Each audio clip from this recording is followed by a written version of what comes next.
On dit que lors de la fête de Rosh Hashanah, il y a un jugement de tous les membres de l'humanité, tout le monde est jugé. Et alors, il y a ce qu'on appelle les livres des vivants et les livres des morts. Ça veut dire qu'en fait, les vivants sont jugés et les morts aussi sont jugés. C'est-à-dire que le jugement est réétabli à chaque année, parce que c'est une image chassidique qui est que on est jugé également en fonction de l'influence qu'on a eue sur les générations après nous.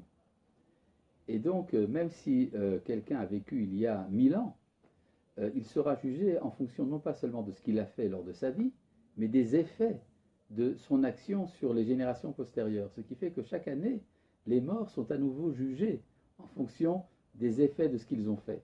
D'où l'importance d'accomplir des bonnes actions pour l'élévation de l'âme de nos ancêtres. Cela fait partie de la gratitude que nous avons envers eux. Nous sommes également jugés, nous autres les vivants, en fonction de ce que nous avons fait dans l'année passée pour l'année à venir. Et c'est alors que notre destinée, si vous voulez, de cette année est jugée. Ce n'est pas donc du déterminisme, c'est au contraire le fruit d'un jugement moral. Ce que j'ai fait a un aboutissement, ce qui fait que je serai dans le bonheur ou, qu'à Dieu ne plaise, dans le malheur, en fonction de mon comportement moral. Si vous voulez, le fait d'être jugé est quelque chose de très important. Ça nous donne une assurance que notre monde n'est pas absurde, qu'il y a une logique de la rétribution du bien et du mal.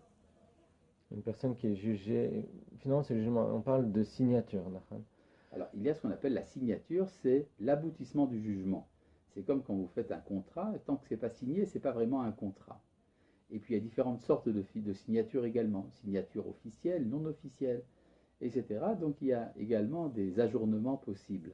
Il y a une image très belle employée par le Talmud qui est, qu'est-ce qui se passe si par exemple les enfants d'Israël étaient coupables au début de l'année et donc il a été décrété qu'ils n'auraient pas beaucoup de pluie. Mais finalement, jusqu'à ce qu'arrive la saison des pluies, les enfants d'Israël ont fait échouva, ils se sont transformés, donc ils méritent d'avoir plus de pluie. Mais le décret a déjà été signé.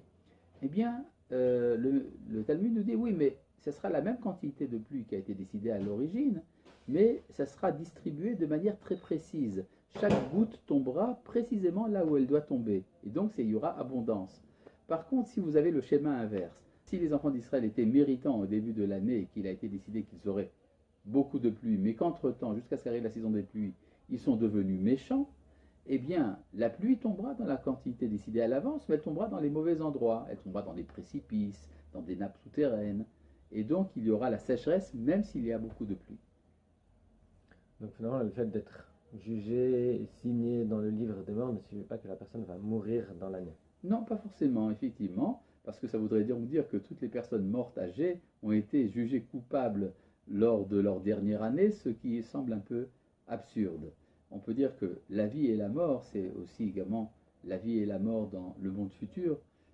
Ça veut dire également, dans certains cas, effectivement, le fait de succomber à une épidémie ou à une guerre ou à un attentat, mais ce n'est pas quelque chose d'automatique. Je pense qu'il faut se libérer d'une mentalité magique qui ferait que nous connaissons parfaitement l'ensemble des boutons qui actionnent la providence.